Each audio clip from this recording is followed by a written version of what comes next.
Hey Tommy, this Ineos Grenadier, dare I say it, is the most significant new off-roader in the last 30 years. And here's something more interesting. It's the best and worst new car we've ever bought. Wow, Dad, some bold claims you're making there. But in this video, we're going to go over the great and the not so great things surrounding our Grenadier ownership experience. We'll tell you why we bought it, how much we paid, and what it's been like to live with over the last few weeks. Yeah, and if you're listening to this as a podcast, we're also going to give you a buyer's view of this vehicle, because later on in this video/podcast, we're going to talk to another buyer, Alex, our friend, who also bought one. But let's start with the most important thing, which is kind of the history of the Grenadier. How did this come to be, Tommy? Well, there's no doubt that it looks like an old Land Rover Defender, and that is not a coincidence. So there is this billionaire in the UK named Sir Jim Ratcliffe. Yeah, my brain is thinking about a lot of things. Anyway, Sir Jim Ratcliffe owns this enormous petrochemical company called Ineos, or do you say Ineos? And he was a huge fan of the Land Rover Defender, which Land Rover discontinued going around a decade now in its original form. So it's been discontinued for quite a few years. Well, Sir Ratcliffe asked Land Rover if he could buy the tooling and the rights to the Defender and keep building it. He was that much of a fan and he had those resources. And Land Rover said no. So they wouldn't let him keep building the Defender. So he went out and did it himself. And, well, there's no way to kind of beat around the bush here. He got sued by Land Rover surrounding the design of this because the flat fenders, the hood on its separate plane, the vertical front end, the side profile, it all looks very Defender. But the court ruled in his favor. They said, yep, you can build that Land Rover. Sorry, you can't copyright a box or trademark a box. So he started this company. It has no Land Rover parked on it whatsoever. We should get that right out of the way. It's not like this is some reskinned Defender. It's a completely new platform from the ground up with a bunch of interesting components, which we'll discuss, Dad. And, you know, when I first learned about this going on, I don't know, 4 or 5 years ago, I thought, cool, it's never coming to the States. Then when they announced it was coming to the States, I said, yeah, right. And then it came to the States, and they're selling them in bulk right now. You can go to one of, I think there's 18 dealers nationwide, buy one, order one, and take it home. Yeah, we picked ours up a few weeks ago, over at Red Nolan in Colorado Springs. That's the closest dealer to us. And by the way, if you want to see this getting bought, we just put out a video on All TFL where we actually go through the process of buying it, and we can even see what we traded in for it. Now, Tommy, why is it called a Grenadier? Well, the Grenadier was the name of the pub that he initially had this idea in. Okay. So it's a very English concept, right? A British dude in an English pub, and it's it's very English. And there's a few different trims of Grenadier. So there's the base model, which is sort of what we have. There's one called the Trial Master, not Trail, Trial Master. And named after a coat, an Irish coat. Yeah, it's named after a coat. And then the Field Master, which is named after a different kind of coat. So you've got the basic one, you've got the off-road one, and then you have the quote-unquote luxury one, even though it's not that luxurious. Yeah, and we'll go through all of this in a second. We'll show you why this is such a significant off-roader. But what makes it interesting to me is it's such an international vehicle. It's probably one of the most international vehicles that you can buy. And the reason for that is because Mr. Ratcliffe bought a factory in France where they build this. It used to be a Mercedes-Benz factory. And it's powered by a German powertrain, designed by the Brits. What kind of axles does it have? It's got Italian axles, and it was made in France. Isn't that crazy? So definitely an Axis and Allies thing coming together on this vehicle. But it all works surprisingly well. So let's start with the powertrain, Dad, I suppose. Hey, podcast listeners and TFL Talk viewers. I wanted to take a minute to talk to you about a quick and simple way to sell your car or truck with the help of our new partner, HighRoad. With HighRoad's online portal, you enter your vehicle's VIN number or plate, mileage, and zip code, and you'll get competing offers from several qualified dealers in your area within seconds. You pick the best deal offered and follow through with the dealer to sell your car. No more managing scammy emails from buyers on Craigslist or Facebook Marketplace. No more time wasted on no-show buyers. No bait and switch with a "will you take a check" excuse from sketchy buyers. Now keep in mind, these offers will be for trade-in values of your vehicle. If you want to go through the hassle of getting more for your car, that's up to you. But if you want to sell your car hassle-free and fast, go to tflcar.com and click Sell Your Car in the navigation menu. Or Click on the High Road ad at the bottom of the website if you're on mobile, or click on the column if you're on a desktop. High Road makes it easy, and we like easy. So the engine in this vehicle, when they started development of the Grenadier, they went with, there you go, a BMW powertrain, and they don't try to hide it like some manufacturers don't want it super clear, but it even says powered by BMW there on the engine cover. It also says it on the hood over there on the passenger side. Yeah, I'll show you. It's right, where is it? It's right here. Yep. It's up here, powered by BMW. But this is a 3-liter inline six with a turbocharger. Now this is the B58 engine. So this is the engine that you'll find in a huge number of BMWs, from like the X5 to the 3 Series to the 5 Series to the 7 Series. And a Toyota. And the Supra. Yeah, so the B58 is largely the same engine that is in the Supra. And I was actually, kind of curious about this decision, because you'd think maybe they'd want to go with like a GM LS powertrain or a Toyota powertrain, but of course this is a British company, so I don't think they're going to put like an LS underneath the hood of this. And I've talked to Toyota about this powertrain, and according to the folks I've talked to at Toyota, this engine has undergone the same durability requirements as any Toyota developed engine. So if it's good enough for a Toyota badge, it should be good enough for a 4-wheel drive. Yeah, I think a lot of people are kind of scratching their heads, and there's something very BMW about this, not what's under the hood, but what's in the cabinet we'll show you, which is kind of, not exactly in the theme of the vehicle. Now, the other thing that I like about this truck, of course, is the color, Tommy, because we did something unusual, which is we went out and actually built this ourselves, which you can do. So you can get different trim levels, or you can kind of spec it up yourself. And we'll start with how much it cost initially, and then how much we paid for it. Right. Yeah, so as far as I know, there might be a couple in dealerships that are inventory vehicles, Yep. but they're still trying to fulfill orders that they have on these vehicles. Okay, I didn't do that well. Yeah, this is more of a slam it down hood. Yeah, it is an off-roader, sorry. It's double pull like BMW too. There we go, that was easy. Now, the base Grenadier starts at $71,500, which is a lot of money. It is. There's just no way around it, and it's more expensive than I think people were anticipating when they first announced this vehicle. But that is what it is. And then there's a couple different trims, like the Field Master, like the Trial Master. They're all about 10K. Well, they're going to be, like mid-80s. Yeah. You're right. This one, as we have it spec'd, is like right at 80K. Yep. And initially I thought that you had ordered a Trial Master, and then when we picked it up I realized, well, it's missing some Trial Master things, and you kind of built your own adventure with this one, Dad. So it technically is a base Grenadier with all the off-road goodies, but it's missing a couple let's things. show them that. First of all, start on the front. So it does have recovery points in the front. Yep, so it does have a metal bumper, and then you do have integrated recovery points. All Grenadiers have that. And a metal skid pad, and actually it's got protection underneath the entire bottom, so it's completely protected. Now you can spec the Grenadier with a winch from the factory, actually. It's pretty cool. But it's expensive. It's like $4,000. Yeah, it's an expensive winch option. And what I've read online is that the winch line is pretty small, like the spool itself is pretty small, and you only get something like 50 feet worth of line. So we didn't option that because $4,000 will get you a really nice winch in the aftermarket. But I did option this, which is kind of the diamond plate over here on top of the fender. The wings, as the British would call it. And I just love the look of that. It makes it much more rugged. I'm not sure I think that's actually plastic, Tommy, but it still looks pretty cool. I don't think it is plastic. You think it's metal? Yeah, I'm actually almost certain. You can see where the paint has come off a little there. That's a metal unit, Dad. All right, and then we did also spec the snorkel. Yeah. You got it. Right, so that was like $850.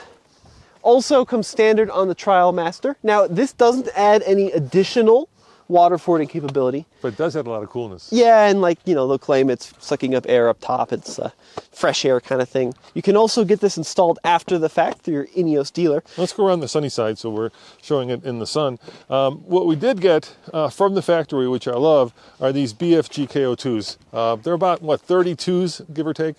Now this has something, I think there might be a little smaller, Dad. 31s maybe? 265, 70, yeah. It's closer to like a 31, R17. This vehicle has something you spec called the Rough Pack, which gives you the KO2 tires, but more importantly, it gives you locking differentials, an electronic locker front and rear for those Carraro axles. Now the company that supplies these axles is Italian, it's called Carraro. They're rusting. The hubs, yeah, already, it's not so good. Have some rust coming through. Carraro is a manufacturer of tractor axles, like big trucks, tractors, or like industrial equipment. So I'm hoping that the axle on this is also from that same vein. Like, like hopefully like Dana 44 strong. I'm hoping stronger. Dana 60. Somewhere between like a 44 and a 60, hopefully. But yeah, I mean, it's very rare nowadays to be able to spec any vehicle with A, locking differentials, but B, a solid front axle. So with Steelies from the factory. yeah, now people are going to say 80 grand and you get steel wheels. But we wanted steel wheels because they just look so cool. You can also get alloys if you don't like the steely look. Yeah, but I love the steely look, and I'd love to paint those white to match the roof. That's another thing we spec, by the way. So you can spec different colored roof. This is classic off-roader, right, where the top is different colored than the body. I love this blue paint, so decided to go with the white roof. I think it's a really good combination, Tommy. You can also spec, one thing we didn't get are these really cool windows. Alpine windows. Windows in the roof. There's one on the driver, one on the passenger side. It's a couple $1,000s, and they're also removable. So you get these like kind of square panels that can vent. Lift up, yep. You can also pull them out. Yep. We didn't get that. We also, one of the weirder options is you can get this vehicle with a contrasting frame color. So for example, if you want a red frame, you can click a box, pay some extra money, and they can paint the frame red. So it looks red underneath. It's like a little bit of red and color shining out underneath. It looks broken to me. It looks like it's prototype. And then we also spec these dealer-installed rock rails. So I think it's actually a frame-mounted rock rail. We had one on the lift a while back. So that's cool. One thing we didn't get is something called the utility belt. So right here we've got these kind of rubber rub strips, which is useful in a parking lot. But you can also spec it with these little holes that you can mount things to, like a shovel or like a set of Max Tracks or maybe like a jerry can on the side. And then they do come with this little grab handle, which you can use to kind of get up to the roof if you needed to. It's kind of a cool little feature. That's where, if it was a Land Rover Defender, you'd have those little safari windows. Mm-hmm. But instead we got grab rails, which I think is pretty cool too. Now, there's a other option which we didn't spec. You can get this vehicle with dual batteries from the factory, one under the hood, one underneath the rear seat. And then if you get that extra power package, they give you inputs here in the roof across both sides that allow you to plug stuff in, lights, whatever you need, heaters, so you can run accessories in like a rooftop tent. Back here, I think we spec'd the mud flaps too. I think I got those. I think that was an additional spec. I don't think they come with that. Back here, you could also option this vehicle with a tow hitch. If I recall, it tows just under 8,000 pounds. It's like 7,700. And the one thing that we didn't get, which is, something that screams off-roady, but I felt like we should have one, not both, is a ladder. So that you can attach a ladder to these. Yeah, you can see the little point. Yeah, if you want the ladder to crawl up there, you can also option it with the roof rack. You can also option it back here. We'll talk to Alex in a sec. He's got something called a NATO plug, which is a 500 amp plug back here. And you can get it with the hitch mountable winch. You plug it into that NATO port and then you can winch backwards too. So you can really get a lot of utility functionality in this vehicle. Well, they built this as one of the most capable overlanding rigs, right? Because Sir Jim Ratcliffe is a huge overlander. And so, he built a lot of overlanding capabilities. We do have recovery points back here. Yep. And then I love where the exhausts pop out on the side and they're tucked up underneath so they don't hit the departure. It's a great point. Yeah, they're really nice and high out of the way for that 3-liter inline six. Now, people may be wondering the payload, Tommy. I know the payload. Yeah, it's like 1,500 1,500 pounds, yeah, which is, that's a lot of payload. That's like full size. That's actually more than many full size trucks. So the GVW on this one is 7716. The payload is 1528. Now, there is something unique back here, which is the way that this, opens up. There's our handle right there. Look at that. That's a lot of. I don't think people quite understand. Why is there a sock back here, Tommy? Yeah, sorry, I left a pair of socks back there, Dad. I don't think people quite understand just how big this vehicle is. Not only is it long, but it's super wide. So overall length is really somewhere in line with a 4Runner. So the length isn't that impressive. What is shocking is the width. It's something like 10 inches wider than a 4Runner. This is a super wide vehicle. And it also, you might notice, unlike a Wrangler or a Bronco, the top doesn't come off. The doors aren't supposed to come off. I mean, if Yep. you can take doors off anything if you're willing enough. But because the top doesn't come off, it doesn't have like a roll structure taking up space back here. And because it's a perfect square, you can put stuff all the way to the edges, all the way to the top. Which I is mean, very it's, cool. it's just tall and wide. It's hard to explain until you're standing next to it. You know, in another car, you'll be looking down at most things when you're driving this. Yeah, you can also option it. I've never seen it except for when I visited them in the UK. Yeah. You can get like a table that comes down here. This is typically like in Europe where your triangle would go, if I recall, Dad. So your warning triangle, but a little bit of extra storage there. Oh boy. Hey, Tommy, here's our, it comes with a full toolkit. Would that fit in there as opposed to under the seat? Maybe you will. That seems like a better place for a toolkit. What do you think? I think it'll fit, huh? Yeah, I think that's where that's supposed to go. Maybe that's where that's supposed to go. I think Interesting. I think that's where that is exactly supposed to go. That fits perfectly. That makes a lot more sense because ours was just stuck under the seat. Yeah. So it seems like the dealer's still learning where things belong. Good. I'm just guessing spot at that. there. Yeah, that's a great observation. That is perfectly shaped for that toolkit. We'll clean this up off camera. Now, when you look at the overall pricing, Dad, Yeah. so this one, as we mentioned, is like 80. But you can spec them into the 90s if you get everything. If you get all the accessories, some dealer installed, some port installed, some factory installed, you can certainly get into the $90,000 range. Yeah, and there's basically two versions of this. You can get the very off-roady one, kind of like the difference between a Jeep Rubicon and a Jeep Sahara. You can also get like regular wheels, you know, with regular tires. That's much more suburban or urban versus country. All right, should we show them the inside? Yeah, the inside's just so cool. Now, let's talk about the seats first. Okay. I think the seats are in some ways really good, in some ways really not too good. Now, these are manufactured by Recaro, which is a pretty well-known brand of seats. Very nicely bolstered. This is the basic seat option, which is, it looks like a leather, but it really is a neoprene on the bolsters, and then this woven fabric on the inside, but a very durable seat design, and overall pretty comfortable. You can spec leather, but what you can't spec, as far as I can tell, they all have manual seats.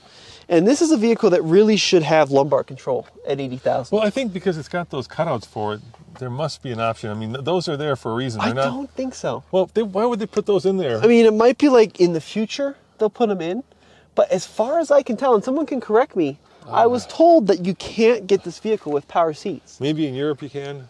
Maybe. I don't see Recaro putting those. No, cutouts no, in there I with agree. no It reason. looks like they should be there, but regardless, at 80K, even the base one should have lumbar control. Yeah, there's some things that it should have that it doesn't have. Why don't you jump in and Cole, jump in the back and we'll kind of show you the interior, which is really cool.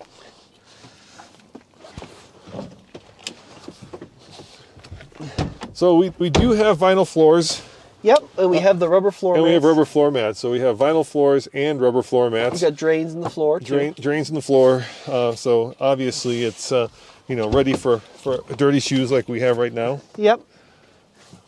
And then at the beginning of this video I was saying there's one BMW part that does not fit. Can you spot it, Tommy? What's the BMW part? Well, it's pretty obvious. The shifter is straight from BMW product. It's this E shifter, push it forward for reverse, pull it back for drive, park.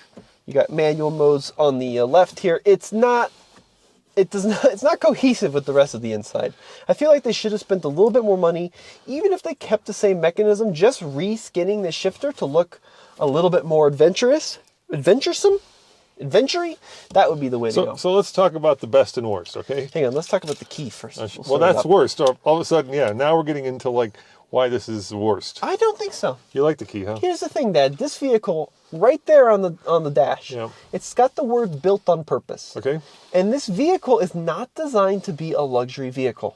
So it does not have luxury features that you come to expect. But like every car now has push button start. Yeah, but I kind of miss not this. luxury. So you like the key? Yeah, and also it's worth noting, in a world now, especially in the UK, where people are stealing the Range Rovers with RFID cards that they scan over people's houses, good luck stealing one of these, right? It's an old school key. Stick it in the ignition as a hole. So Start it up. $80,000. We don't have push button start. We don't have electric seats. We don't have lumbar. We don't have these two things. You want to tell them what those two are? Heated seats, it's an option. I think it's like $500 for heated seats. We didn't get that. We don't have a screen in front of the driver. What we have are a bunch of warning lights. So this is really, I agree with you completely. This is like the big miss on the inside, is they went very Tesla in that all of the, here, let me show you the Ineos screen here. All of the information for driving is over here on the left side of the screen. So RPM, miles per hour, gear indicator, fuel, remaining range. It's all in this little panel here. Yeah, I would love it here. This is like your warning screen. So if like you have a check engine, if you've got your diffs locked, if you've got any kind of warnings are going to be here. But why not just make this an LCD and then put your speed there so you don't have to constantly look to the middle? Yeah, basically it's a bunch of little, warning icons that light up depending on, what you're doing. So if you lock the front locker, it lights up. Lock the rear locker, it lights up. Check engine light, all that stuff is there. And there's probably 50 of them there, or at least 25 of them. It's kind of crazy. The other thing that we did spec is this compass, which I love. Once again, best and worst, right? $300, yeah. Love the compass. And I love the design of this. It's like being in a jet plane, right? We have all of these external switches. We can get another panel of external switches up here. Well, I think it would be a little trickier because if you got that integrated dual battery setup I was telling you earlier, that's where those would go there. But, I mean, you're right. There's a lot of cool stuff. That off-road mode, wade mode, off-road mode. Yeah, talk about that. Like, off-road mode is very clever. So if you put it in off-road mode, you don't have to do your seatbelt up. You can drive around without your seatbelt, which you may find dangerous, but it's also very handy because when you're off-roading, you're in and out of the vehicle a lot. You're spotting things. Right. And so it gets really annoying when the thing starts buzzing at you. Yeah, wade mode also disables some electronic features there as well. We have assistance, downhill assist, ESC off. It's got manual headlight adjustments, so you can level it out if you're towing. Auxiliary lights on the outside of the fogs. Speaking of towing, tows 9,000. No. No? It does not. We talked about that back there. Oh, the LX tows 9,000. The No, GX tows 9,000. Yeah, it tows like just under 8. Okay, well, all right, so we're close. It might be, here, I can verify that. Well, while you verify, let me tell them what else I like. So we've got real buttons for climate control. Obviously, we've got a button for air conditioning, defrost, audio button, stop start you can disable, which a lot of people like. And I love this traditional, this is plastic. That should definitely be metal for $80,000. Once again, something I hate. But it's old school, so you lift it up and then you can put in 4-low. You can lock in 4-low. It's a little cumbersome sometimes, but it's very gratifying because it's real. If it was just real metal, I'd be so much happier. Yeah, and you've got center locking diff, full-time four-wheel drive with a true center transfer case. I think, center diff, I think it's a Tremec transfer case, if I remember correctly. And then this is also another way you can control the infotainment. It's not iDrive, although it does look a little bit like iDrive. Now, the infotainment, interestingly enough, I thought maybe they were going to go with a BMW system or something. It is not like that at all. This is actually an Ineos home-built system, ground up. It's got a lot of cool off-road modes. The off-road modes are the best part. You notice that the system's a little slow to respond sometimes. So you've got your angles there, right? Your pitch and roll. Sorry, first one. You've got your temperatures. And your PSI. Which is great. Which is great, yeah. Tire temperatures which is really with great, a Y. too. Yep, you got your altitude, your latitude, your longitude, and then this is cool too. You got your electrical, so you can see we're charging the battery. It's at 96% state of charge. It's really, really cool. You can see your voltage. What is it with the British and making this such a sea of black? These are LCD screens. You could make this red, white, blue, orange, pink, and yet everything is dark and muted. I do not understand why that is. Yeah, it could be so much more modern and satisfying if all the colors weren't either black or gray. We also have a bunch of different settings in here which you can play with, but most importantly, what this vehicle has, it has Apple CarPlay and a wireless Apple CarPlay system. This is what I mean. Sometimes the response is a little slow, but you can access OnX off-road all on this screen, right? You got your Spotify settings. It's all integrated right here in the middle. Easy to use. So even though the system's a little cumbersome, it's very usable.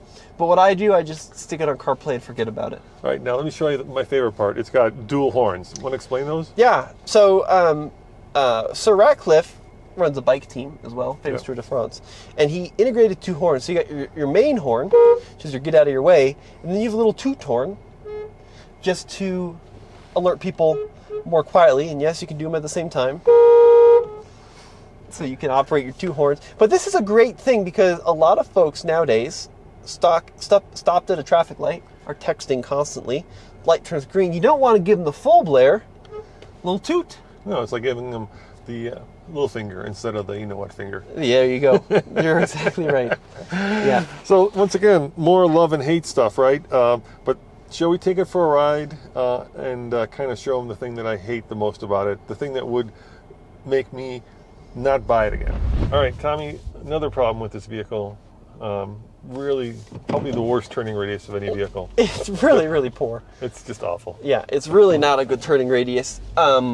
We'll talk about the steering in a moment, which is probably the most alarming part of this vehicle. Also, pretty basic backup camera, and only on, even at 80K, we only have a rear backup camera on this one. No front-facing camera. All right, so you want to talk about the part you hate the most, Stan? Well, we'll just wait for it to happen. How about that? Okay. I'll keep talking, and then you'll once you get on the road, you'll actually see it. So let's talk about the competition and what this obviously competes against. So at $80,000, right? I mean, it competes against the Bronco, it competes against the Wrangler, kind of, sort of, because those cars, and the 4Runner, because those cars are all in the $50,000 range, give or take, right? Sure. And then it also kind of competes against the G-Wagon, but its direct competitor, I think, would be the Defender, the new Defender. 100%. I was waiting for that. You hear that clicking noise? Yeah. Here, I'll see if I can replicate it again. Yeah, so every time you exceed the speed limit, it warns you that you're exceeding the speed limit. We'll do it again. It takes a while, I think. Sometimes it takes a while.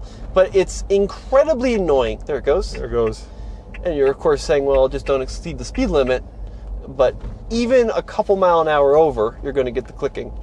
Now, you can turn this feature off. Thank goodness. And typically what you would have to do is go into Ineos, and you got to go into settings, and then you got to go into vehicle functions, and then you go to ADAS systems, and then you go intelligent speed assist, and then you go overspeed warning off. So it's like a 10-step process, okay? Yeah. To turn that off. I know. But good news is, what I have done, you're driving along, it starts clicking at you.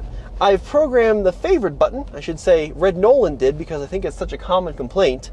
When you push the favorite button, it should take you to the screen. Sometimes it does, and sometimes it doesn't. There we go. Goes, yeah. And you can then do it in 2 or 3 steps. But here's the kicker.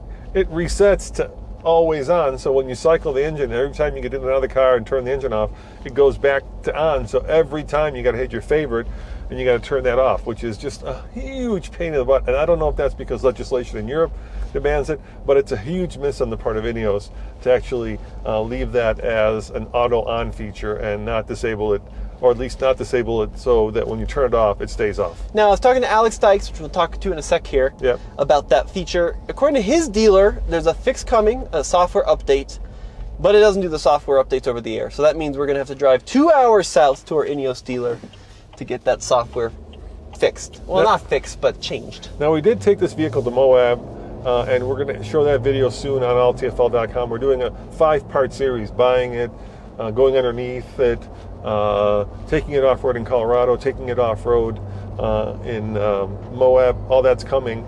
So we've learned a lot about it.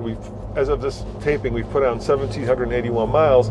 But let's talk about the steering, because I would say if any of you are familiar with what a Wrangler drives like with live axles, this will feel right at home. Yeah, very basic, slow steering setup. Emphasis on slow.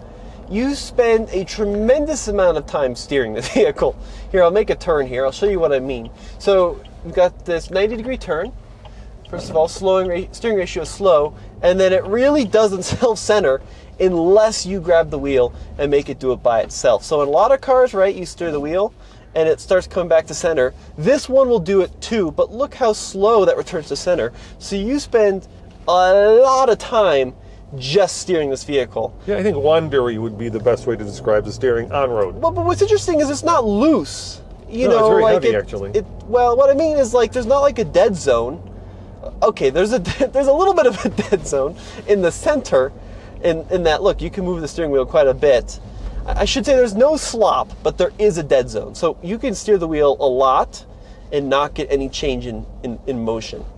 And this is, you know, something that you have to get used to on the road. If you're coming out of a car into this setup, You're gonna hate it. are going to hate it. You're going to hate it, yeah. If you don't know what to expect. If you're coming out of a Wrangler... See, look at that. It doesn't self-center. Yeah, yeah. So look, I mean, this is where we can talk about the difference between this and the new Defender, which it does compete against directly, right? Sure. What Land Rover did was they took the Defender, which was a square-jawed tractor of an off-roader, and they made it into a suburban family hauler, which is absolutely fine, right? Jerry McGovern, who does the styling over there, penned this beautiful design. Now other vehicles are copying that design. I'm thinking about like the Santa Fe, right, which looks like a baby Defender. Sure. There's a lot of cars, but this is back. It's an old school off-roader, right? Right. So we're back to the straight-up hardcore off-roader. And what we learned in Moab was that everything that makes this thing kind of wonky on-road makes it incredibly good off-road. Well, like the steering, so it doesn't have, like a rack and pinion setup, which sometimes on the trail, if you hit a rock wrong, the steering wheel can yank out of your hand. This is a really slow, progressive, safe steering setup in an off-road environment. It's very predictable, and you can be very precise because the ratio is super slow. So what makes it kind of slow on-road really helps you when you're doing precision off-road driving. And let's talk about the suspension, right? I mean, we're looking at very traditional suspension here. Yeah, solid axles, right? Yeah. Like if you hit a bump with the right wheel, as we do there, it's going to transmit it more or less to the left wheel because they're connected by a beam. But off-road, you got pretty good articulation so that it can do that teeter-totter effect and keep wheels on the ground as long as possible. So it's a compromise. What I would say though, Dad, is that this vehicle drives 150 times better than the old Defender. So even though it still has a lot of that same basic technology, the implementation of it is done in a very modern way. Yeah, I completely agree. And, there's something to be said about a car with a lot of character. And, at the beginning of this video, I said this is one of the best and worst cars we've bought. And the best part is, it's just got so much character, right? The interior design, the exterior look of it, the width of it, the, just honest off-road vibe that it exudes when you're driving it around in places like Colorado where off-roaders come at a premium and people actually here off-road their vehicles as opposed to, I'm not saying people in LA don't, but in LA you see a lot of G-Wagons that will never go off-road. Sure. Here people have vehicles that will go off-road every weekend. And so I love that about it. What I don't love about it is the price and what you don't get for the price. So I would love to have at $80,000 heated seats, lumbar support, just some basic stuff, a little screen there. But don't you think that kind of goes against the ethos? No, I don't think so. The basic ethos of this vehicle being relatively simple, not overly frilled. But there's nothing simple underneath this. This BMW engine and all the stuff that's in here is still being run by like 50 computers. Sure. Right? So what you have is simplicity of design, but this is a modern vehicle with airbags and, all of the ADAS, well, most of the ADAS that you would expect. There's nothing uncomplicated about this. It just looks uncomplicated. So if you're going to go, uncomplicated in design, but then very modern in technology, you might as well add the goodies that we don't have. That's just my thinking. Now, from a driving standpoint, I have a pretty low bar for on-road comfort because I come from the off-road world. Yes. And from my perspective, this is amazing. It is super comfortable. It's perfectly refined. It's very quiet. But then I'm used to driving older Jeeps, right? Which are like driving toasters. I think compared to like a Lexus GX, which you could argue is one of this vehicle's competitors, it's not as refined. Now let's talk about this BMW engine. I really love this engine in almost every situation. But if you're looking for refinement, let me come to the stop here at the stop sign. You'll notice it vibrates. Yeah, you get vibration to the steering wheel. The steering wheel vibrates, the floor vibrates. It's not as insulated as a Lexus GX or as a Land Rover Defender. How about power? Yeah. We're looking at, 300 horsepower? 282, Yep. full throttle. That's good. Yeah, it's actually pretty good. Up to about 80. Oh yeah, and then the aerodynamics come into play. 332 pound-feet of torque.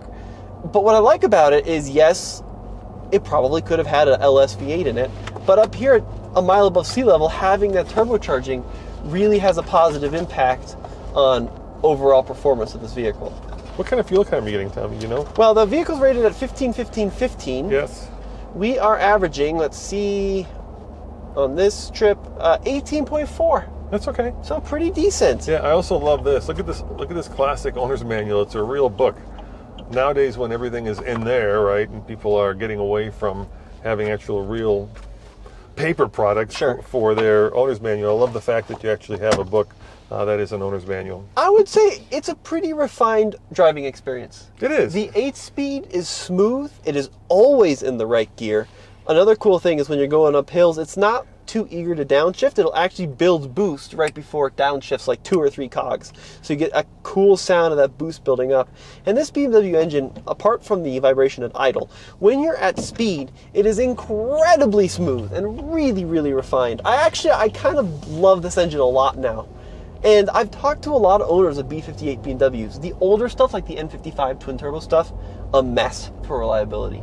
These B58s, the next generation, I mean, my mom's got one with 60,000 miles, hasn't been in for anything engine related at all. I've got people that watch the channel with 100, 150,000 miles on their B58s, and they seem to be fine. They just keep going. So the engine I like. The ride's a little stiff. It's a little firm. But it feels like it's put together well, right? The sense you get when you slam the door, when you get behind the wheel, is that it's more Mercedes than it is Wrangler. Well, that's the big surprise, is like everything in here, like the center console, you could put your entire body weight into trying to get this thing to move, and it is rock solid. The doors don't squeak. There's not a rattle to be heard in here. For a brand new company, when you think brand new company, you think of Tesla. And our Model 3 is a rattle trap compared to this. This thing is perfectly screwed together from a quality standpoint. It's really, really good. The panel gaps are perfect. Everything fits like it should. It feels like a really well-made product. Having said that, maybe one of the reasons it feels that way is it's very heavy. It's a very heavy Well, vehicle. it's 5,800 pounds. This is like electric vehicle heavy This is now. a ton of steel. Like, there are no concessions to, like, should we make it lightweight and aerodynamic? They just said, line it in lead, sir. That'll be good. So, yeah, it is ridiculously heavy. I like it a lot, Dad. I think it's a fine vehicle to daily drive. I think that if you're coming, like I said, from a Lexus, you're going to be annoyed. If you're coming from a Jeep, you're going to be over the moon. How about if you're coming from a G-Wagon? I describe the driving experience perfectly halfway between a Wrangler and a G-Wagon. It's not quite as good on road as a G-Wagon. It feels a lot better put together than a Wrangler. So, when we were picking it up, and like I said, you can watch that video at All TFL, we had a good talk with the manager of the dealership, right, the owner, and he was telling us that the people who are buying these right now are kind of like guys more my age than your age, of course. Who, it's pretty peppy, Tommy. I gotta say, it's not bad. Pretty good. Yeah, and it doesn't have a BMW engine sound, and as we know, a straight six is the smoothest of all engines, so it is smooth. Except it's idle. Except at idle. I think that's just insulation. Yeah, NVH. But I think right now, kind of guys who love off-roaders are buying this who are in the know. Because in America, most people don't know what an Ineos is. I mean, you pull up somewhere and people are like, what the heck is that? I think a lot of people either are confused by it or They are just have never seen one before. attracted to it. But the question is, will it become like a poser vehicle? And I don't mean to say G-Wagon is a poser, but it becomes like a Kardashian rig where people buy them because it's so bloody, off-roady, and cool and different, or will it actually become more like a 4Runner where people buy it and then they off-road it? Yeah, I don't know, Dad. I will say the excitement is definitely out there. The price is also out there. But we're in an era now. I mean, the 392 Wrangler is $92,000. Yes. A standard Rubicon 4xe is going to be upwards of $70,000 now. You can get a Bronco Raptor well into the 80s. Well, so let's break that down. Hey, can you drive to the little ball field that we usually Yeah. do? So let's break this down for people. How many vehicles that are not pure trucks with a bed can you get that are triple locked right now? There aren't that many. So a G-Wagon you can triple lock. Yep. A Bronco you can triple lock. Yep. A Wrangler you can triple lock. I think that's it. Yeah. I don't think maybe I'm missing something, but in America, that's all you can actually triple lock. Yeah, I think that's all you got.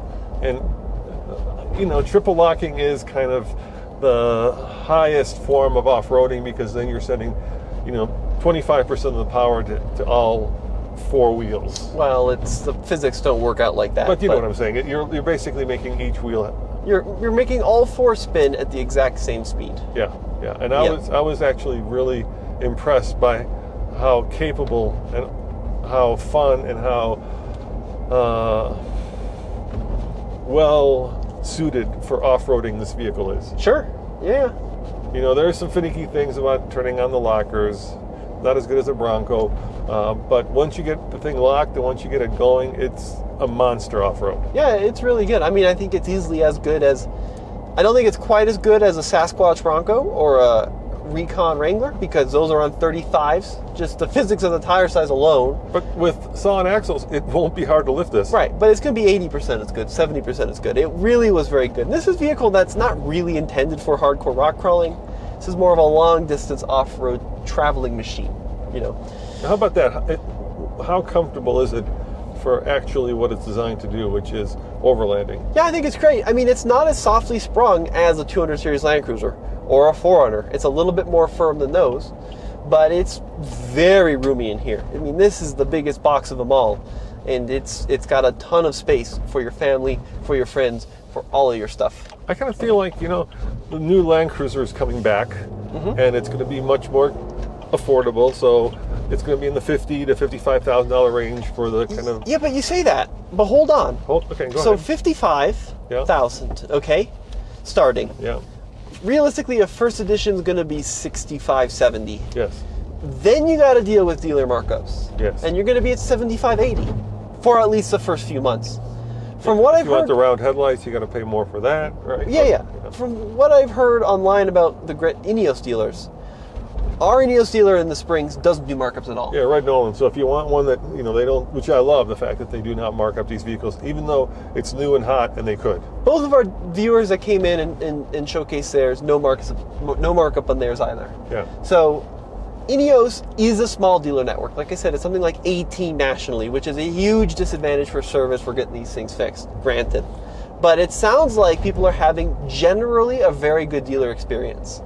And I know, at least, once again, this is not paid at all by Red Nolan. These guys are getting a lot of shout outs. They are. But like, they have showroom displays. They did give us a blanket. They did give us a blanket. Thank you, folks. Thank you. But they have showroom displays and dealer models you can take out and try out. And they're like really working to work with people. Well, so the hardest thing about any new vehicle, I think, is getting people to know and understand what it is, right? Education is expensive And yeah, and very time consuming. and very time consuming. But I kind of feel like this will fall into that place where, you know, if you've got a little bit more money and you want to set yourself apart from the crowd, and you don't want a Bronco, and you don't want a Wrangler, and you don't want a new Land Cruiser, this is what you're going to go for. Because I promise you, on your street, you'll be the only one. Heck, right now in your town, you'll be the only one with an Ineos Grenadier. Yeah, right. And we had to wait a bunch of months for this. We ordered this like middle of last year or something.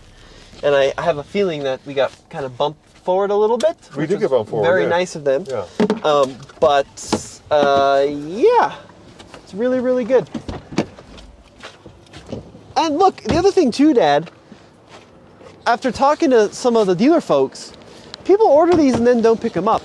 So some people are getting them much, much sooner than our experience. So Are people paying under sticker? I don't think so. I don't think anyone's paying under sticker Yeah. yet. Yeah, I don't think they're having an issue selling them yet. So I'm super curious as to what Alex thinks of his, right? He got the more bougie one. He got the brown steering wheel. Yeah. Kind of jealous. So we're going to cut to that footage. I got a little, both of ours were on the same exact boat, actually. I think they were built pretty much back to back. So we're going to talk to him and see how his has been to live with. All right, so we're here with Alex from Auto Buyer's Guide, formerly Alex on Autos. And Alex is probably the most knowledgeable guy out there when it comes to anything car related. Wouldn't you say, Alex? No, not when it comes to classics. Anything that is earlier than 2023, my brain just contains no data for that. Well, Alex, what I think is so funny is you buy a number of vehicles every year for your channel and for your business. And you are like the most consumer-oriented person I know. You know all the numbers, you know what people are buying and why they're buying them. And then you buy this weird British thing with Italian axles made in France. Well, why'd you do that? I think it's your fault, Tommy, because we were at Goodwood and you were like, let's tag along to this Grenadier thing. And I'm like, the Grenna what's? And we went and saw it and it was epic. So I could not resist. Yeah. And it's funny. I think ours came on the same boat, as I understand it. I think so. Yes. Yeah. Because they were in the port at the same time and somehow you got yours first. Yeah, we just eked out a couple days on you. But Apparently it was my tell me- towing package. Yeah, you have you got the towing package. So tell me about the spec you ordered and why you got the options that you did. So let's think. If I can get this right. So we got the ladder bar on the back because Mhm. why have such a tall roof if you can't get to it? Yeah. Um, that actually turned out to be way handier than I thought because I somehow it escaped me that the roof is 6 inches higher than a Wrangler, so it is way high off the ground. We got the electrical accessory switch widget pack, which gives you the 500 amp outlet in the back, the 4 outlets around the roof, etc. That one mainly because I was concerned about resale value, and if you don't get that option when they build it, it's very difficult to add later or impossible. We aren't clear if it actually even can be. Mhm. We got the tow hitch, which we talked about before, because apparently that also is tricky to add afterwards. There's some software and some extra wiring harness looms and whatever that goes into that thing. You could just bolt one on and just add your own trailer brake controller, but we were kind of after that more factory finish thing. We got it in green because British Racing Green, why not? We got the premium audio system, which I'm sure you will ask about later. I will. um, Yep. we got they're all manual seats. We didn't get the leather one, but we got the brown contrast steering wheel because that was cool. And I think that's it. That's how, oh, Safari windows. Power windows. Had to get the Safari windows. We did not get the diamond plate stuff that you guys got. Mhm. Um, No snorkel, right? no snorkel. I Yeah. was worried about wind noise. And everything that I've ever driven with a snorkel just a little too loud for me on the highway, which is Sure. why we didn't get the KO2s from the factory. So I was really torn on that, and we're going to swap in some all-terrains later, but I think we're going to do a second set of wheels. So that way we can take them off and put on the ones we would want to daily drive. We got the rock rails Mhm. and the locker, of course, front locker. You can't get a Grenadier without a front locker. So, do you remember what your final MSRP was out the door? Oh, that is a good question. I could look that up. I can tell you exactly what it was here. Um, are you editing this? Because it may take me a while to actually Yeah. find this Yeah, no paperwork. worries. No, no, it's good. Yeah. So I think ours was like 80.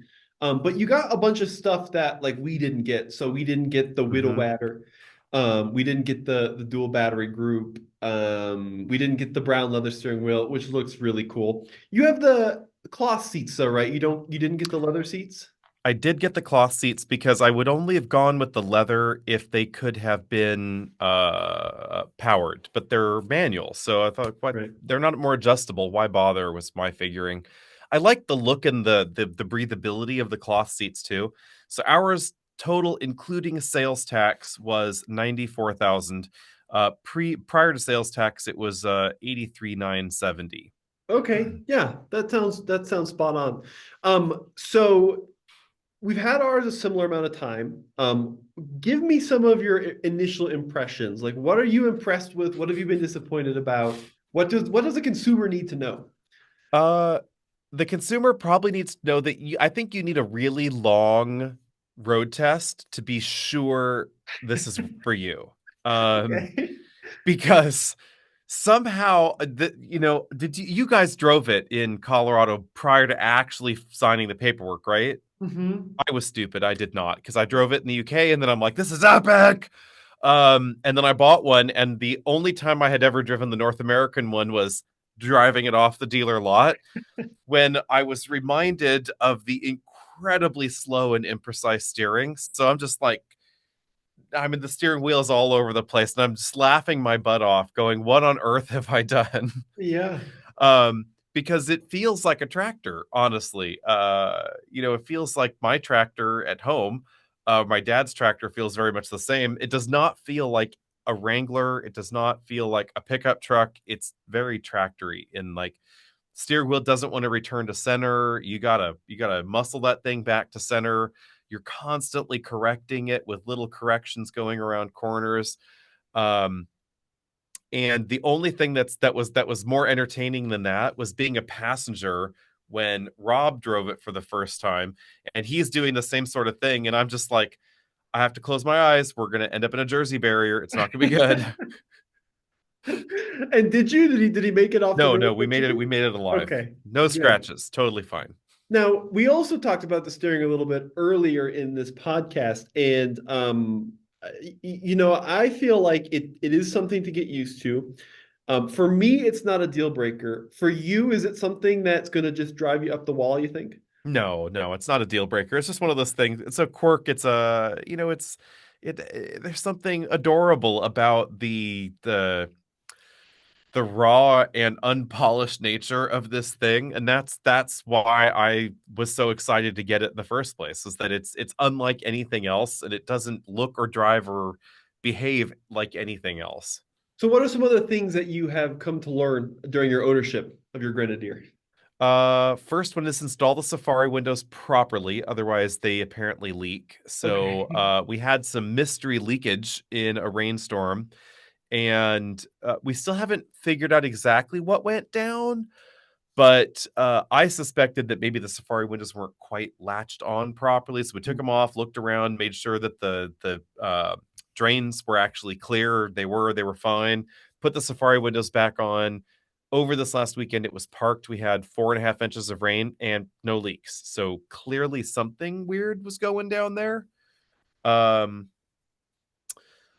I kind of wish I had ordered the front winch Really? because It's 4 grand.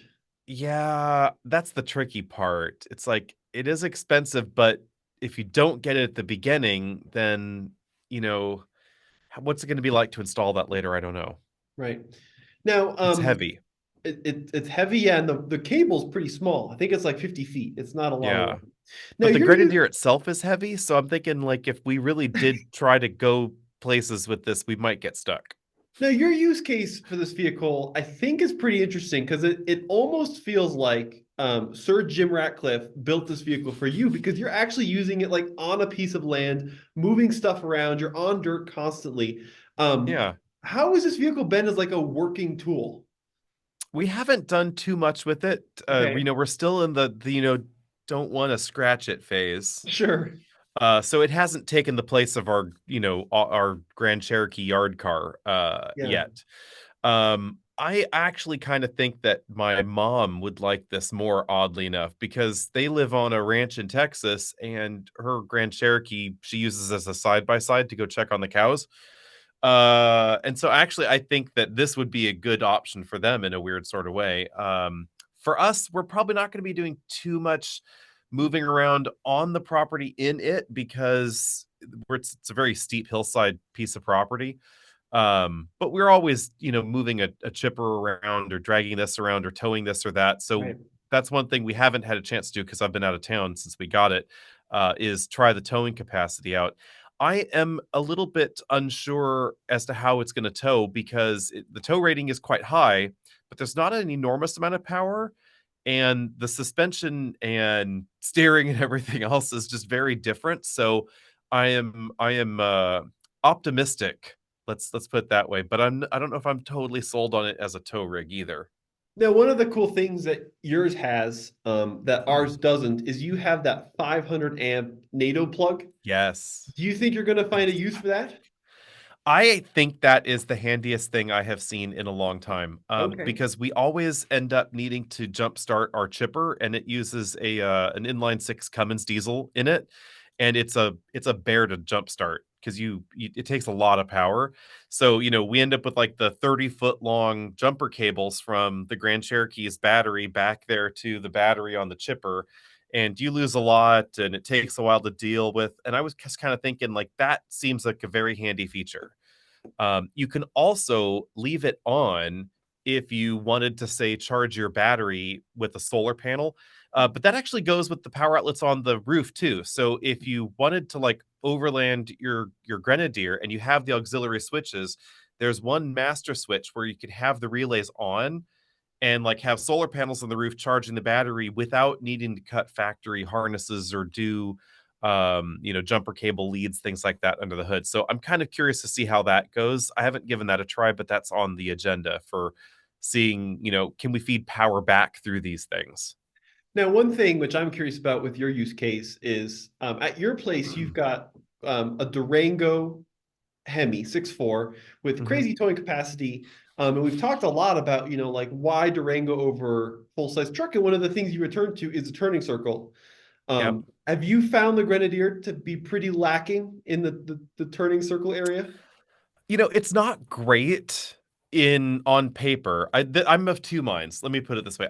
It's not great on paper, but there is an advantage for off-roading, and that is that it has a true center differential. So if you're in four low, your turning circle does not suddenly just balloon out of control like it can in a Wrangler or a Bronco. And you don't need the trail turn assist thing like Bronco has, which tears up the trails. Sure. Which I used that once on our off-road trails because we have to privately maintain our off-road trails. Used it once in the Bronco, and I'm like, nope, I don't want to have to fix that pothole that I just created. So never using that again. So depending on what you're doing with it, it can be good or bad. The wheelbase is short enough that it's not really a problem to navigate trailers around tight trails. I think that part's fine. And then the ability to have your center coupling unlocked in four Yeah. low is really Cool. unique. There's not much else that will do that. Really, the only thing I can think of is Land Cruiser and GX. And they don't have a front locker. So, it's kind of an interesting combo. The way Grenadier decided to deal with that four-wheel drive system is just a really interesting thing. That's pretty cool. Now let's talk about some of the tech, and also want to talk about, as you mentioned earlier, your The lack of tech. your premium sound system experience. Yes, my premium sound system requires a bit of self-adjustment Okay. because on my way back from Pasadena, I was really hating this particular option because somehow the bass was just out of control. I mean, like worse than 1990s nightclub. And I was like, what is going on with this thing? Surely this cannot be how this was designed. You turn the bass all the way down, mid and treble, all the way up, still sounded weird. Got home, lifted the back seats to try and find the subwoofer. I'm like, maybe there's a knob or something. Under the back seats, there is this itty bitty little, I mean, it is tiny. It's like maybe the size of this little box here. Mm. Itty bitty little JBL subwoofer that it looks like just an off the shelf component. And it has all sorts of adjustment, little potentiometers on it. So I cranked them all down all the way. And now it sounds totally fine. So there's like physical adjustments on the Yeah, subwoofer. yeah. They're actual like bass bypass, frequency. There's like a Wow. bass boost one. And um I was just surprised. I was like, wow, I'm not surprised, I guess maybe. I shouldn't be surprised that they just picked an off the shelf one because Grenadier is not a big company, right? But I thought surely that whoever made the sound system for this thing would have been involved, but I don't know, and I've never been able to get a good answer to this. Did Grenadier cook up the sound system themselves, or did they go with like a Alpine or a Harman Kardon kind of vendor to do it for them? I don't know. But yeah, I thought that was kind of funny. And I'm also wondering, like, so the premium sound system is like a $700 option or thereabouts. Yeah. And do you think like the rest of the sound system's the same and they just give you that JBL? I am I I am wonder. unsure, and this is Yeah. where I'm interested to find another Grenadier to test these back to back Yeah. because my expectation is probably. Yeah, I think you're right. And Um, and they because I don't see on their spec sheet that there's any number of speakers being listed. It's just like premium sound, not premium sound. But the little JBL box, I Googled it and it's like $500 in its own right. So I guess if you wanted one of those, it's an sure. okay deal because it comes with the wiring harness and all that for it. And what's been your take on the vehicle tech? Uh I I'm okay with it for a startup. I would preface it that way. I mean, I think there's some clear mistakes. The lack of instrument cluster, I think, is a bummer. Even if they had given us a business card sized LCD that had those exact same icons and a speedometer on it, I think that would have just looked way more attractive because everybody that looks at it on the outside, like people that have just been in and out of the office this week, they're like, oh my God, that looks totally cool. They hop inside, they look, and the first thing they go is, what's going on there? Like, Yeah. what's this thing?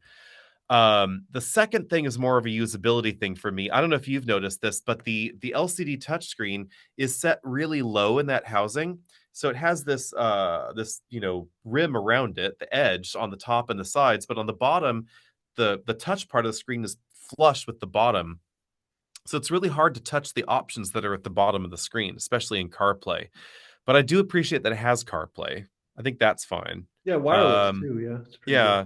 Some of the ADAS stuff I think is a weird weird blend. They had to have emergency braking for certain regulations around the world. So then they're like, let's stick auto high beams on it. But then no lane keeping, no blind spot.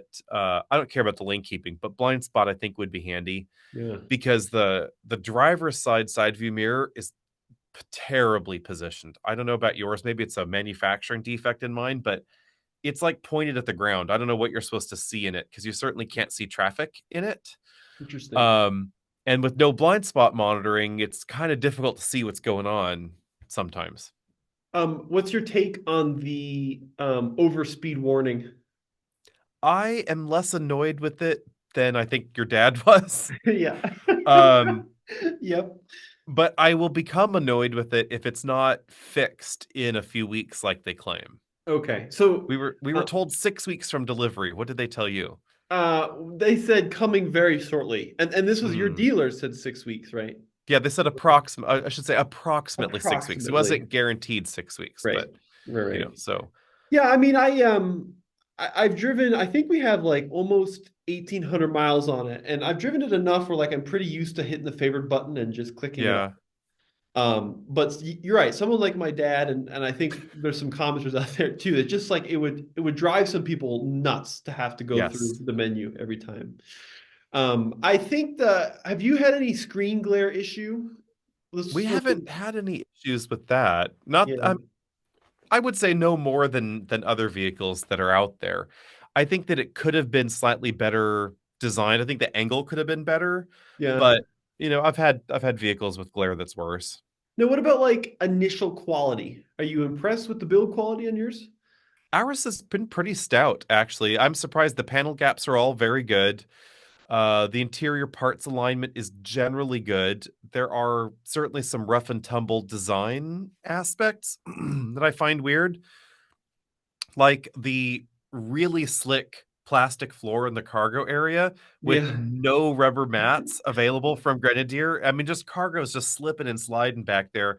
My camera bag, as you know, is this big metal box with a canvas side to it, so it's like 40 pounds, and it's just bouncing like a ping pong ball in the back there. And I'm hoping that I don't crack any plastic. yeah. That I think is a weird misstep. But we did get, of course, the cargo rails, and we have the utility belts on the outside, so you could strap stuff down. But that just seems like a weird one. So, what do you think people are cross shopping this vehicle with? That is an interesting question. I noticed that when I was driving it up from Southern California, because we had to take our delivery in Pasadena, so 400 miles ish or so by the time I got home, because did a little bit of a detour. Most of the people that were giving this second glances were G-Wagon owners. There are a lot of G-Wagons in Southern California. Um, and the thing, it's kind of an interesting twist because I guess it makes sense because it's very boxy, just like a G-Wagon, etc. But it's certainly a lot less expensive. So if you want to discount G-Wagon, I guess you could consider it that. There have been a few Wrangler owners that have contacted us asking us for opinions, things like that. No Bronco owners so far. But I could see that if you fully load your Bronco or you fully load your Wrangler up, you could consider this maybe as a still upgrade in price from that. That's more unique and different and all of that. It's more the same thing as a Wrangler than anything else, oddly enough, without the detachable doors and windows, though, because Yeah. the solid front axle is certainly a peculiar thing that only Wrangler and only Grenadier will have at the moment here. Um, solid axles just aren't a thing really anymore. Do you see this company grabbing a potential Defender buyer or a potential Lexus GX buyer, or is it just you think someone's going to get in it and be like, this steering and this ride quality is just not it? I don't know. I have trouble believing that that the current modern Defender buyer has any intention of off-roading their Defender, Hmm. other than your dad and your Yeah, Defender. sure. Yeah, that's um, true. I would argue that the same is true of the Lexus GX. I know a lot of Lexus GX owners that do off-road, but none of them bought their GX new. They are like that off-road crowd that buys a Land Cruiser or a GX. It seems like they're the second owner. Yeah. And so I have troubles believing that in the first owner cross shop phase that there's really going to be that much cross shop there. Admittedly, most Grenadier buyers are not going to offer their Grenadier, just like most Wrangler buyers won't either. Yeah. Now, as we start wrapping up here, I want to talk about value. So that's kind of been the Hmm. big point of contention across a lot of our viewers. Is we're looking at an 80 plus $1,000 vehicle Hmm. once you start adding on the options, and you really do want, like we talked about, the front locker, right? Yeah. I The think the front, front locker should be standard. yeah, it should be. The front rear locking diffs is so cool. By the time you maybe do like the ladder on yours or like the brown Hmm. steering wheel, you're going to be over 80. Do you see the value in this, or would you, if you were buying it personally, would you want to see adaptive cruise control and power Mm. seats and all that? I don't miss the power seats. Okay. Um, I don't mind the lack of adaptive cruise control as much as I thought, Okay. but I will say we haven't gone on a long road trip yet. So Mhm. if I'm gonna go meet you guys in Colorado and we're gonna drive our Grenadier to Colorado, I might really want the adaptive cruise control. That's probably the one little tidbit that I might want. I think that generally speaking, the value is okay because there is some value in the uniqueness of the Grenadier to begin with. And I think there's also value in the size of it because the rear seats are huge. I mean, it is so much more comfortable in the back than a Wrangler. I mean, even just because you don't have the detachable roof, so you get a much higher roof line, much more accommodating as far as headroom and cargo room. The cargo room specs are weird because Grenadier is using one of the European measurement standards, so it Hmm. seems like the cargo area is smaller than it is. That cargo area is ginormous. Yeah. You can, if you want to stack that floor to ceiling, you can put so much more stuff in there than you could in a Interesting. Wrangler or a Bronco. So, I mean, there's a convenience factor. If you want to do camping, you want to overland your vehicle, um, you can just stick all of that stuff in the Grenadier. Whereas in the Wrangler, you'd have to put it on the roof or on a trailer or Yeah. on some other hitch accessory or something like that, strap it to the side. Um, and so that, there's an additional security and usability benefit for the Grenadier, but is that worth the at least $15,000 premium? I don't know. I think that if Grenadier had priced it 10 grand less, it would have been perfect. It would have been an easier upsell, still more expensive than the others, but an easier upsell. Yeah. No, I get Especially that. since we don't know what the dealer experience is going to be like. What was your dealer experience like? Well, ours was pretty good. So were you pressured at all to pay over sticker on yours? Nope. Yeah, and that's what I've been hearing from the majority of Grenadier owners. I actually haven't heard of anyone being charged over sticker. I'm sure someone will Yeah, I respond. haven't either. Yeah, so that's Um, been good. The one thing I will say, our dealer is you are even more so than us. It's about a 2 hour drive, yeah. you know. And how far are you from that Pasadena dealer, from door to door? 4.5, 5 hours. Wow. But the dealer in Northern California, which will be 30 minutes away, has already signed all the paperwork. There's a mandatory waiting period for franchises. So I don't know when the dealership is going to be open because there's obviously some other actual, remodeling work to be done. But I believe they were saying by the end of February or end of March. If I could be wrong on that one, but I believe that's what they were saying. So that should make it a lot easier. And there's one, I think there's one in Sacramento, something like that. I mean, what I will say, our dealer was, I think the communication was good. They were pretty Hmm. prompt. It was pretty much no BS. As a potential buyer, though, walking into that dealer, I mean, this was not a premium experience. This was Oh. ours was like a small little brick building that used to be like a used car lot. And they had Oh, like a Ineos there and they had like some hats in the corner. But like if you compare it to a Land Rover dealer where you feel like you're getting a premium. gotcha. Yeah, was yours pretty Yeah. modern or was yours?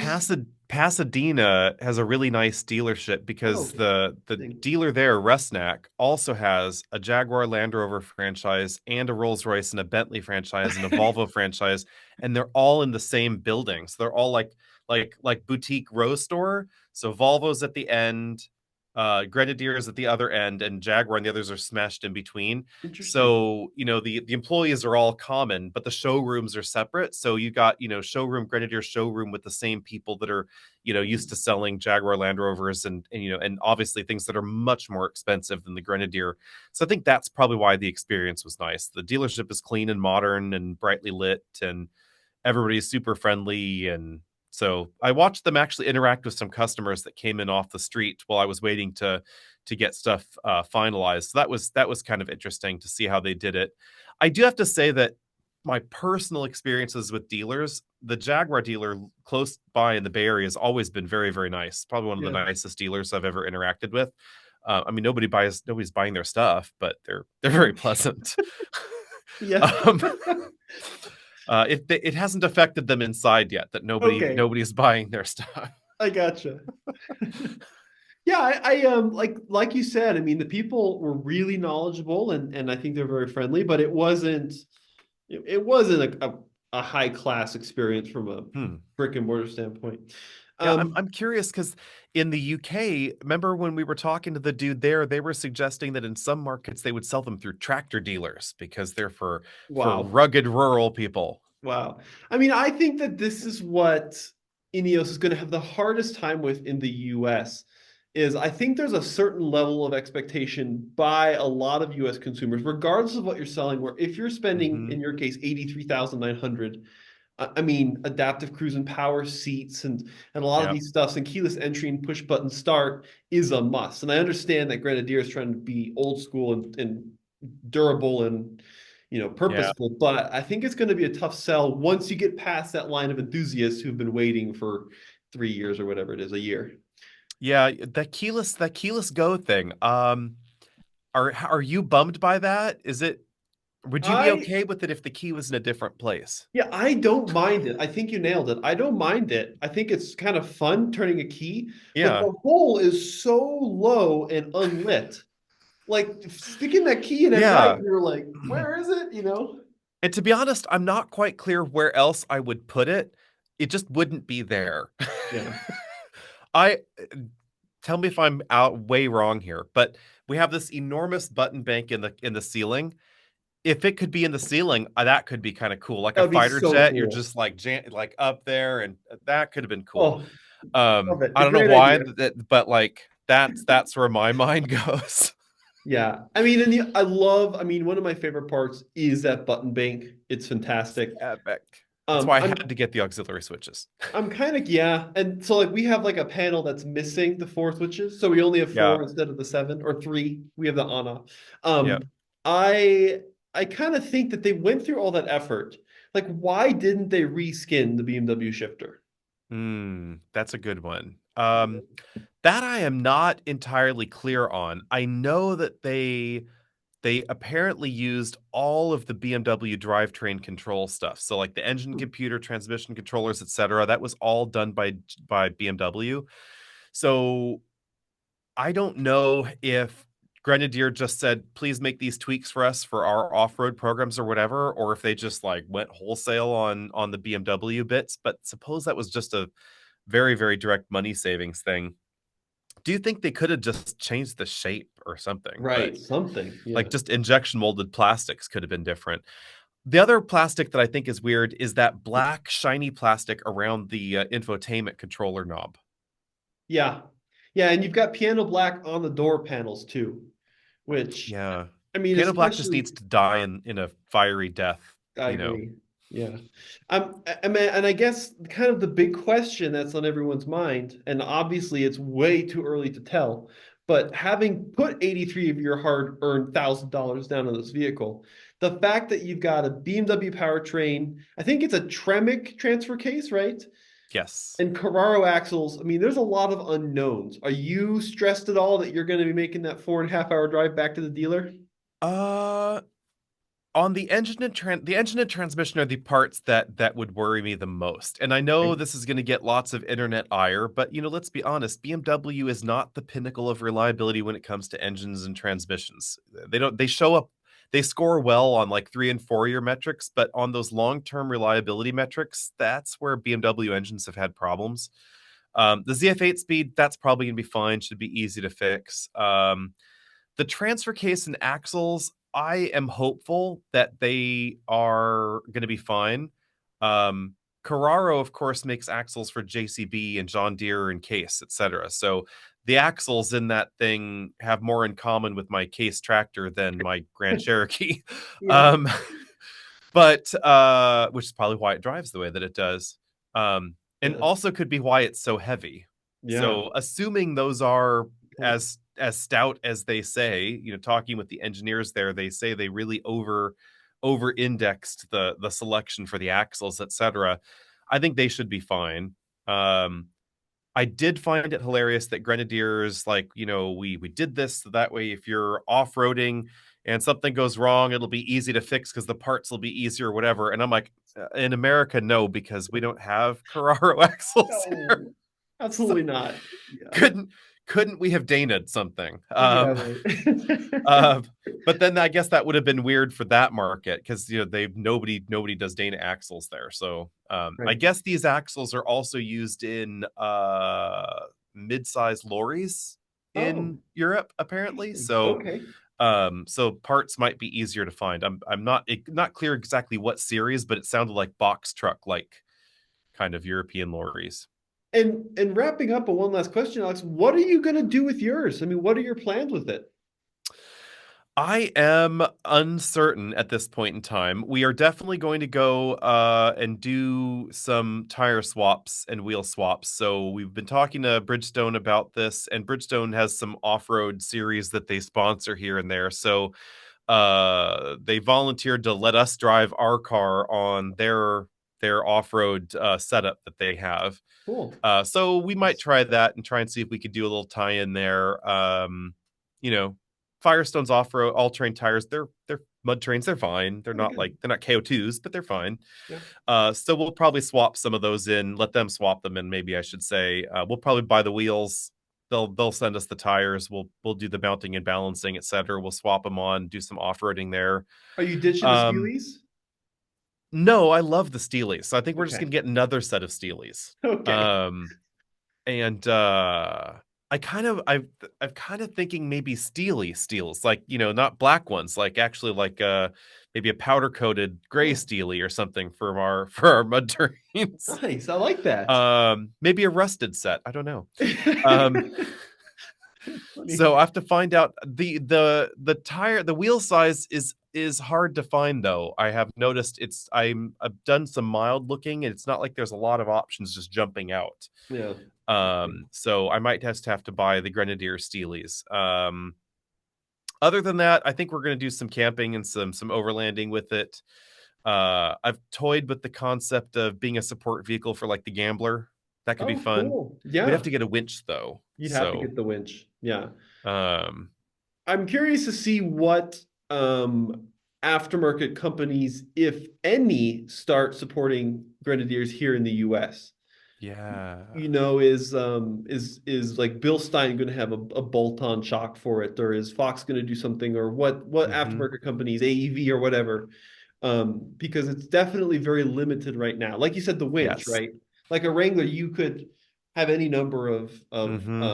aftermarket bumpers that would support a Yep. winch. This you're Here you're in very custom limited. fab land. Yeah, Yeah. which gets expensive. Although that might actually be cheaper than the Grenadier winch. Yeah, I think you could be right. Um, the hitch winch though, I think I actually in my head, what I was really thinking was maybe what we do is we just put a 2-inch receiver, have a custom bumper done with a Amazing. 2-inch receiver on the front, and then just take a hitch winch with us on the back, and then you can swap it to the front if you need to. Amazing. Um, that seems like the most logical thing to do for us because we've done that on our tractor has a 2-inch hitch receiver on its front. So when it's gotten stuck, we've winched that way. Yeah. Because that's what we do with our Jeep. I don't have a winch on the front. I just have a hitch winch. But on the Jeep, I don't care if it, bashes into a tree when I'm winching it out because it's Yeah. already completely locked up. So Yeah. so it would be a little bit different with this. Yeah.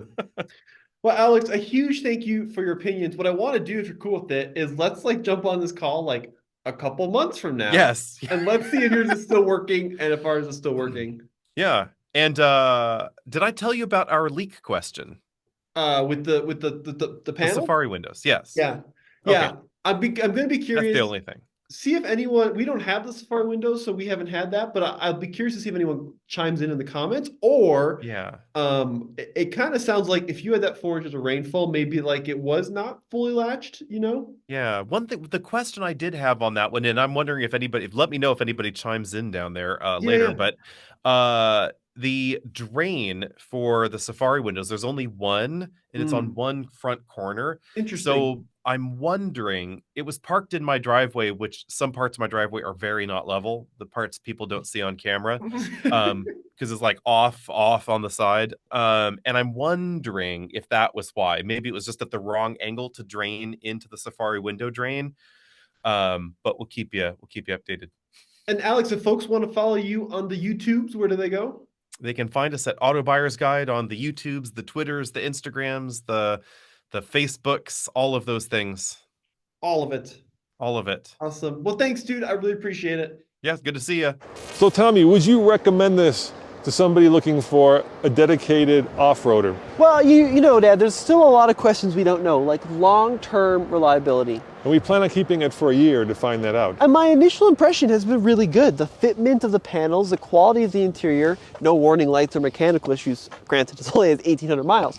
But we're going to really keep it for a year and hopefully put on 15, 20,000 miles. I mean, I'd love to keep it for 10 years, but we got to move on to other vehicles or the interest dies down. But my goal is to kind of get a sense of what its build quality is like. Yeah, I'm going to say if Ineos actually comes up with a fix for that hellish and annoying overspeed warning, then I will give it a huge 2 thumbs up. Until then, I will say, yeah, you may want to think twice before buying one of these, because that is such a stupid. It's not just annoying; it's stupid annoying. Yeah, it's pretty bad, but hopefully a fix is in the works. And we'd love to hear what you guys think. Are we out of our minds for liking this thing? As always, leave us a comment in the section below. If you're listening to us on podcast, leave a review. And thank you so much for listening and watching. Yeah, and go to alltfl.com if you actually want to see us pick this up and find out what we traded against it and how much money we lost on the thing that we traded, which was substantial. As always, yes. As always.